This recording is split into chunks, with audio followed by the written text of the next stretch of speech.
नमस्ते दोस्तों, स्वागत है आप सबका स्पेशल ब्लॉग में। मैं हूं आपका दोस्त पूजा। स्वागत करते हो आप सभी के मेरे चैनल पर। तो दोस्तों कैसे आप सब, उम्मीद करते हो सभी अच्छे होंगे और मैं ठीक हूं, मेरी तबीयत ठीक है। बस बच्चों में सोनू का तबीयत बहुत ज़्यादा ख़राब है, बाकी छोटू भी ठीक ठाक है। तो देखिए यहाँ पे उनका प्लेग्राउंड जो है पूरी तरह से सज कर बिल्कुल रेडी हो चुके हैं और इसे सजाने का काम छोटू कर रहा है और एक जने जचाने का काम कर रहा है ऊपर। पूरे बिस्तर में वो बिखेर रहा है और छोटा वाला यहाँ से ले लेके पूरे खिलौना जो है ऊपर दे रहा है। और ये सिलसिला तब तक चलेगा जब तक कि है ना पूरे टोकरी खिलौनों का खाली ना हो जाए। और जो भी बाहर या कहीं भी खिलौना वगैरह दिख रहा होगा सब कुछ ला के बिस्तर के ऊपर इकट्ठे करेंगे। कई बार ये लोग ऐसे ही करते हैं, बिस्तर जचना ना जचना बरोबर है, लेकिन मैं उन्हें कुछ कहती नहीं हूँ, खेल लेने दो, क्योंकि जगह नहीं है उनके पास खेलने के लिए। और फिर थोड़े दिनों से ये लोग अंदर बंद है ना, तो फिर अगर अंदर रह के उन लोगों को थोड़ा सा खुशी मिलती है तो फिर क्या दिक्कत है। तो दोस्तों लगभग 1 से 2 घंटा हो चुका था उन लोगों को खेलते हुए। फिर उन लोगों ने है ना बोला कि थोड़ा सा कार्टून देखना है, तो मैंने फाइनली फ़ोन को ऑन कर दिया है, कार्टून चला दिया। और मम्मी तक को सोने के लिए जगह नहीं था, मम्मी भी उनके है ना पीछे सो रहा था। तो यहाँ पे मम्मी ने रोटी बना लिया है, देख सकते हैं 3 ही रोटी बनाई थी। उन्होंने मुझसे पूछा था कितनी रोटी बनेगा, मैंने बोला 3 ही बना लेना, क्योंकि है ना सिर्फ बच्चों के लिए रोटी बनानी है। बाकी चावल थोड़ा सा पहले की रखी हुई है और थोड़ा सा जो है चावल बना लेंगे तो चल जाएगा। और मम्मी को भी रोटी खाने का मन नहीं है, मन तो है लेकिन उनके मुँह में छाले हो रहे हैं बहुत भयंकर इस वजह से। और यहाँ पे थोड़ा सा लौकी का सब्जी भी रखी हुई है और चावल इस डब्बे में रखी हुई है। यहाँ पे मैं बना रही हूँ चिकन। तो यहाँ पे मसाला वगैरह सब कुछ पीस कर तैयार कर लिया है, जो भी अदरक लहसुन प्याज टमाटर वगैरह। और थाली के नीचे थोड़ा सा जो है कलेजे रख रखा है, इसको अलग से भून लूँगी। उसको अगर सब्जी में डालूँगी तो वैसे भी नहीं दिखेगा, और इसलिए अलग से रख रखी हूँ। तो अलग से उसका सब्जी जो है बना लूँगी थोड़ा सा भुना हुआ। यहाँ पे चिकन को है ना एक बार फुल गैस पर फ्राई कर लूँगी 3 से 4 मिनट तक। इससे चिकन का जो कच्चा सा स्मेल आता है ना, तो वो है ना दूर हो जाएगा, तो इससे सब्जी का टेस्ट भी अच्छा लगेगा। और हर रोज़ एक ही तरह के चिकन खा के है ना बोर हो जाता है ना, इसलिए अलग सा तरीका अगर ट्राई करते हैं ना तो उससे सब्जी का टेस्ट भी अच्छा लगता है और खाने में भी बहुत अच्छा लगता है। तो दोस्तों यहाँ पे मैंने डाल दिया थोड़ा सा ये पीसी हुई मसाला, ताकि है ना इसके साथ ही भून लूँ तो सबसे अच्छा लगेगा।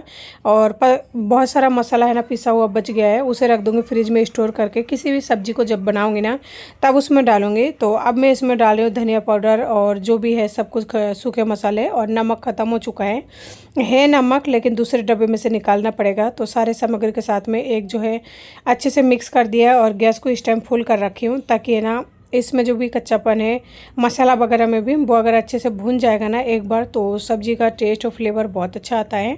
और आज है ना जो चमचा है ना वो नहीं है मेरे पास में, पता नहीं बच्चों ने कहाँ रख दिया है, तो इस वजह से जो है प्लास्टिक वाले चमचे से काम कर रही हूँ। और अभी देख सकते हैं सुबह हुई नहीं है, बस सुबह होने वाली है। तो सुबह होने से पहले जो है ये सारा काम कंप्लीट करूँगी तो सही रहेगा। तो लास्ट में मैंने यहाँ पर डाल दिया है गरम मसाला पाउडर। तो गरम मसाला पाउडर डाल के फिर से एक बार अच्छे से मिक्स कर रही हूँ। और वैसे तो लास्ट में डालती हूँ गरम मसाला पाउडर, लेकिन आज पहले डाल रही हूँ क्योंकि चिकन मसाला नहीं है मेरे पास में, ये गरम मसाला पाउडर है, ये होममेड बनाई हुई है। तो इसको तो कभी भी डाल लो, कोई दिक्कत नहीं है, इससे फ्लेवर अच्छा आता है और इसका जो फ्लेवर है ना बहुत ही स्ट्रॉन्ग होती है। तो मैंने सारी मसाले के साथ में जो चिकन को है ना अच्छे से मिक्स कर दिया है, देख सकते हैं। और अभी ये जो मसाला हमने ऊपर से डाला है ना प्याज टमाटर वगैरह, इसमें से बहुत ज़्यादा मॉइस्चर वगैरह निकलेगा, तो इसलिए अब मैं ढक दूँगी इसे 15 से 20 मिनट के लिए। और गैस को कर दिया धीमे, क्योंकि चिकन को पकने में बहुत ज़्यादा टाइम लगता है। तो रोटी बन चुकी है, बच्चे भी जग चुके हैं, क्योंकि बच्चे कल जल्दी सो गए थे, इस वजह से अभी उनको दे दूंगी रोटी, क्योंकि उनको खाने में कम से कम 1-1.5 घंटा लग जाता है, छोटे बच्चे धीरे धीरे खाते हैं। तो फाइनली छोटू का थाली देख सकते हो गई है तैयार, भिंडी की भुजिया और एक रोटी। और भिंडी की भुजिया जो है मम्मी ने बनाई है आज, तो बिना मिर्ची के बना हुआ है, तो बच्चों के लिए बनाया है। पाव भर की लगभग भिंडी होगा, इतना भिंडी जो है दोनों बच्चों के लिए बनाई है। तो छोटू को दिया है, हाथों हाथ सोनू को भी दे दूँगी, ताकि इनका खाने पीने का प्रोग्राम है ना सुबह सुबह वो तो एक बार कंप्लीट हो जाए, क्योंकि दिन में बहुत सारे काम हो जाता है। एक बार किचन से फ्री हो जाता है ना तो ऐसा लगता है कि सारा काम से है ना फ्री हो गए। और ये है सोनू की थाली, सोनू खाएगा नहीं क्योंकि उसका तबीयत ठीक नहीं है, लेकिन देना बच्चों को ज़रूरी है। उनमें से जितना खा लेगा तो खा लेगा, नहीं खा लेगा तो फिर मैं तो हुई। यहाँ पे मम्मी लेके आई है थोड़ा बहुत सब्जी, थोड़ा बहुत नहीं बहुत सारे सब्जी है, कम से कम है ना मेरे 15 दिन तो चल जाएगा। तो यहाँ पे खीरा लेके आए छोटू के लिए, छोटू को खीरा खाना पसंद है और गर्मियों का सीज़न है, खाना भी चाहिए। तो टमाटर 1 किलो करीब लाया है और तोरई लाया है पाव भर, दोनों तोरई पाव भर होगा, क्योंकि 2-2 3-3 है। और यहाँ पे टिंडा भी पाव भर है।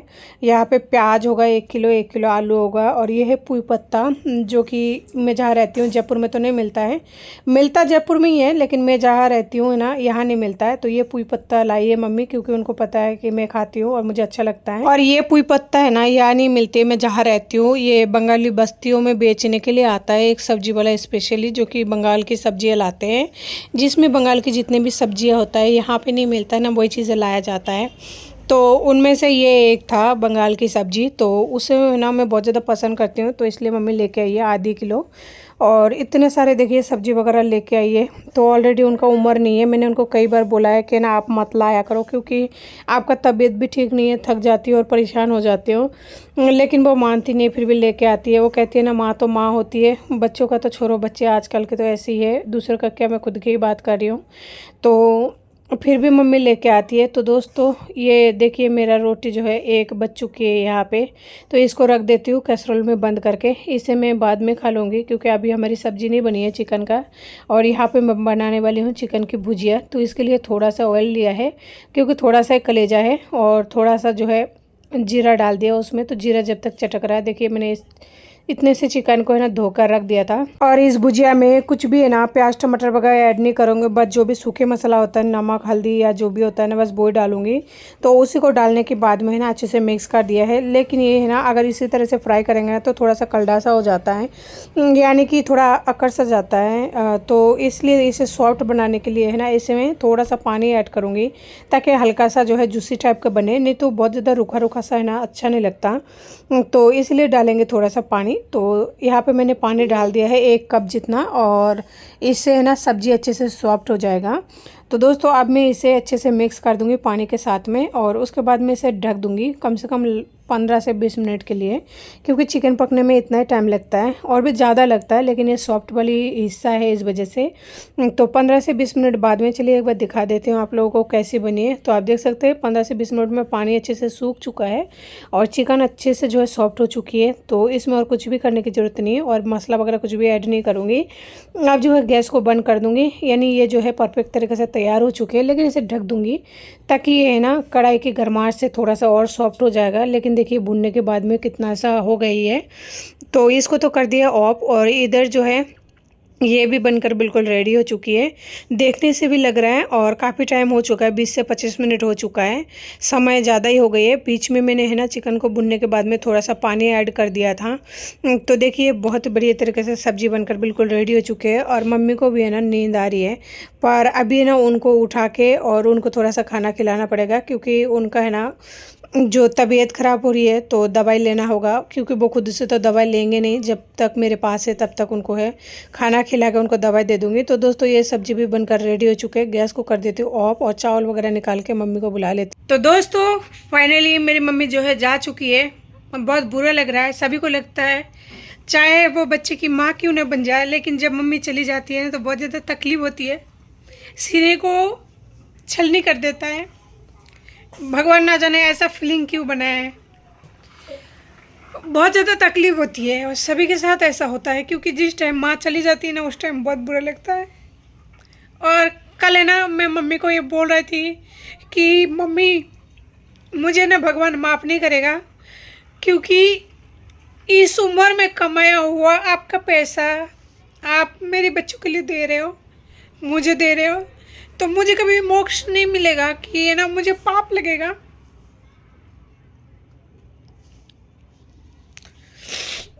तो मम्मी बोली कि ऐसा मत बोल, ऐसा मत बोल, सब ठीक है। मैंने कहा नहीं मम्मी कुछ भी ठीक नहीं है।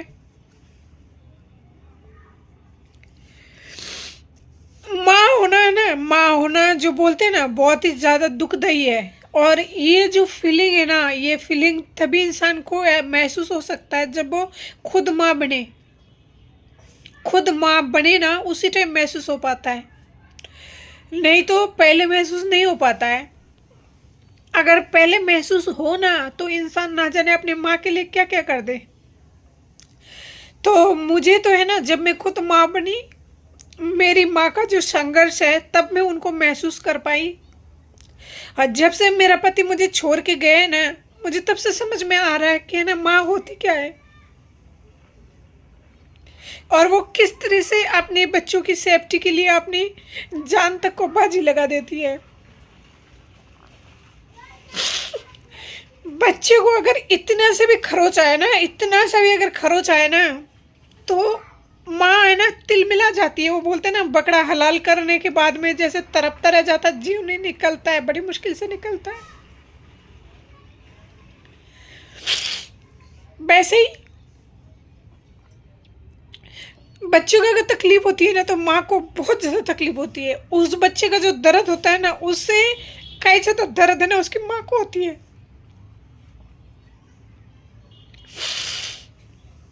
आज मैं जिस तरह से गुजरी हूँ ना, मुझसे कहीं ज़्यादा दर्द है मेरे माँ के सीने में है। वो लफ्जों से बयान नहीं करती है, लेकिन है। वो घुट रही है, छटपटा रही है, तड़प रही है, लेकिन वो फिर भी कुछ नहीं कर पा रही है। लेकिन एक बात, माँ को तड़पा के कभी भी कोई भी इंसान खुश नहीं रह पाया है। कोई भी खुश नहीं रह पाएगा, चाहे उसका पैसे का गुरूर हो, चाहे उसको जवानी का गुरूर हो, या किसी और चीज़ का गुरूर हो, अपनी फैमिली का सपोर्ट का गुरूर हो, खुश तो वो कभी नहीं रह पाएगा। आज मेरी माँ इस उम्र में इतना ज़्यादा दुख क्यों पा रही है? किसके लिए पा रही है? सिर्फ चंद पैसों के लिए। वो कितना काम करती होगी इस उम्र में, कितना मिलता होगा उनको। और जो इंसान पैसा कमा रहा है, जिनका जिम्मेदारी है, जिनको ये काम करना चाहिए, निभाना चाहिए, वो मुंह फेर के बैठे हुए हैं। तो मैं भगवान से यही कहती हूँ कि भगवान, अगर आप सच में कुछ इंसाफ करना चाहते हो ना, तो मेरे माँ के साथ जरूर करना, क्योंकि उनके साथ बहुत ही अन्याय हुआ है और मैं चाह के भी कुछ नहीं कर पा रही हूँ, कुछ भी नहीं कर पा रही हूँ। ना तो मैं उन्हें अपने पास रख पा रही हूँ। इस उम्र में 2 बच्चा संभालना उतना आसान नहीं है, क्योंकि मेरा छोटा वाले बेटे को अभी भी, आप सबको पता है, बच्चा बहुत छोटा है, तो उनको A to Z काम कराना पड़ता है। खिलाने से लेकर, नहलाना धुलाने से लेकर, हर चीज़ का हर एक काम करना पड़ता है, हर एक काम करना पड़ता है। 2 बच्चों को संभालना आसान नहीं है। अभी भी किसी भी माँ को नहीं तड़पाना चाहिए, क्योंकि वो मुँह से कुछ भी नहीं बोलती, क्योंकि जो तड़पाते हैं ना, उसको भी वो अपना बेटा ही मानता है। वो मुंह से लफ्जों से नहीं बोलती है, लेकिन आत्मा बोलती है, आत्मा। और आत्मा का जो बार होती है ना, आत्मा के बार बहुत लग जाएगी ना अगर, तो कब जाएंगे इंसान। डॉक्टर के पास लेके गई, मम्मी के लिए बोला गया। उनकी गला है ना, यहाँ से लेकर यहाँ तक है ना, उनको घाव फैल गई है। और ये जो घाव है, आज साल भर हो गई है, फैल चुकी है, अभी तक ठीक नहीं हुआ है। मैंने कहा, मम्मी आप अपना इलाज क्यों नहीं करा लेती हो?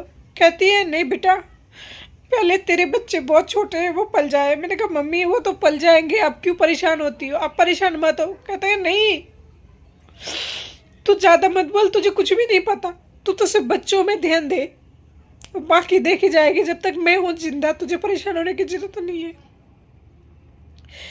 पर जिनका बच्चा है, उनको एक बार ये याद नहीं आता कि मेरा बच्चा बीमार हो रहा है, उसका इतना तकलीफ हो रही है, कि कुछ हो रही है। कम से कम बूढ़ी माँ का ही इतना दशा कर दिया।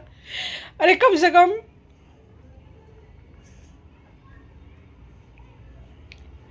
खैर, उनके छाले के लिए बोला गया कि आप है ना जल्दी से जल्दी इसका इलाज करा लो, नहीं तो वो है ना और आगे तक फैल जाएगा, इन्फेक्शन हो जाएगी। तो समझ नहीं आता। अब मेरे छोटे 2 बच्चे हैं, इनको लेकर मैंने मम्मी को बोला, चलिए मैं जयपुरी हॉस्पिटल में दिखा लेती हूँ। मम्मी कहते हैं, दोनों बच्चों को लेकर परेशान हो जाएगी। मैंने कहा, मम्मी आप परेशान मत होइए, आप फिर ऐसा करना, 10-12 दिन बाद में आप आ जाना, फिर यहाँ से चलेंगे जयपुरी हॉस्पिटल, दिखा लूँगी आपको। क्योंकि अभी सोनू का तबीयत भी ठीक नहीं है, इसलिए मैंने भी ज़्यादा प्रेशर नहीं दिया। और रही बात मेरे जो वो थे मनहूसियत, वो मनहूसियत जिस टाइम मेरे साथ रहते थे ना, उस टाइम भी मेरी माँ के बहुत ज़्यादा प्रॉब्लम में आई, बहुत ज़्यादा तकलीफ हुई, बहुत ज़्यादा परेशानी से गुजरा। वो इंसान कभी मेरी माँ को हॉस्पिटल नहीं लेके गए, कभी इलाज नहीं, कभी एक फूटी कोरी तक नहीं दिया, बल्कि उल्टा लिया है, चूस लिया है पूरी तरह। उस इंसान ने कभी मदद नहीं करी। मेरी मम्मी जिस घर में काम करती थी ना, उस घर का ही एक लड़का यानी भैया, वो ही मेरे मम्मी को लेकर जाते थे। हॉस्पिटल जाना हो, कहीं और जाना हो, कहीं क्या करना हो, कहीं क्या करना हो, किसी भी काम के घर में वो बोल देते थे ना, तो वो लोग ले जाते थे। लेकिन मेरा खुद का जो, मैं क्या बताऊँ, मैं उनके लिए कौन सा लफ्ज़ यूज़ करूँ मुझे नहीं पता। वो इंसान कभी नहीं लेके गए मेरी माँ को। और अब इस उम्र में इतना तकलीफ है, तो बस मैं इतना ही कहना चाहूँगी कि किसी भी माँ को इतना ज़्यादा तकलीफ मत दो। बहुत जुबान से कुछ ही नहीं बोलती, लेकिन जो ये अंतरात्मा है ना, उस पर तो बस किसी के नहीं चलती है। तो संभाल के रहना। ये जो तकलीफें जो हो रही है ना, ये सबका हिसाब होगा, सबका हिसाब होगा, A to Z हिसाब होगा। अगर मैंने कोई गलत किया है तो मेरा हिसाब होगा हर बात में। आज अगर मेरे साथ नहीं है तब भी मुझे ये सुनने को मिलता है, तू बच्चे के लिए कुछ नहीं करती, तुझे कुछ करना नहीं आता, तुझे बच्चा पालना नहीं आता, तू एक अच्छी माँ नहीं है, तेरे पास बच्चे रखना है बेकार है। मतलब ये सब बातें आज भी सुननी पड़ती है। जब थे मेरे साथ में तब भी सुनना पड़ता था, तू बच्चे का केयर नहीं करती, तुझे बच्चे पालना आता ही नहीं है, तू मतलब बच्चों से प्यार, मतलब ये सारी बातें मुझे तब भी सुनना पड़ता था। आज भी मुझे 2 महीने में, 1 महीने में कभी भी अगर बच्चा बीमार होता है ना, ऐसे तो कॉल नहीं आता है, लेकिन ऐसे कॉल करके जताया जाता है कि तू एक अच्छी माँ नहीं है, तू प्यार नहीं करती, तू बच्चे को देखभाल नहीं करती, तभी बच्चे बीमार पड़ता है, तो बच्चे को पानी नहीं पिलाती, बच्चे को खाना खिलाने खिलाती। तो दूर होने के बावजूद भी बहुत सारी ऐसी बातें हैं ना जो मुझे सुनने को मिलता है, बहुत सारी ऐसी बातें हैं। पर मुझे किसी के लिए बुरा नहीं लगता, किसी के लिए फ़र्क नहीं पड़ता, क्योंकि मैंने बहुत कुछ चीज़ें हैं जो पीछे छोड़ दिया। बहुत सारे लोगों की बातें जो पहले बुरा लगता था ना, अब नहीं लगता है, अब छोड़ दिया मैंने। लेकिन मेरी माँ के लिए मुझे बहुत बुरा लग रहा है। वो चली गई है, लेकिन ऐसा लग रहा है कि वो बहुत ज़्यादा बीमार है ना, और मैं इतना ज़्यादा लाचार हूँ कि भगवान किसी भी औरत को इतना ज़्यादा लाचार क्यों बनाते हैं, क्यों? अगर गलत करते हैं कोई इंसान जब तो ठीक है, सज़ा मिलना स्वाभाविक है, लेकिन जो गलत नहीं करता है उन्हें किस बात की सज़ा मिलती है? लोग कहते हैं बुरे दिनों के बाद में अच्छे दिन आते हैं, लेकिन वो अच्छे दिन आने से तब तक मेरी माँ क्या इंतज़ार कर पाएगी?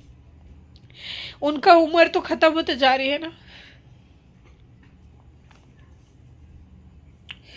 समझ नहीं पा रही हूँ कि है ना, दुनिया का हकीकत क्या है, क्या सच है, क्या गलत है, कुछ नहीं फैसला कर पा रही हूँ इस वक्त है ना। बहुत ही ज़्यादा वो कहते हैं ना गुमनाम रहा है, या कुछ भी जो भी है, बहुत ही ज़्यादा डिफ़िकल्ट समय चल रहा है मेरा। भगवान ना करे ये जो समय चल रहा है ना वो किसी के भी साथ चले, क्योंकि मैं तो बर्दाश्त कर रही हूँ, क्योंकि मुझे तो आदत हो चुकी है।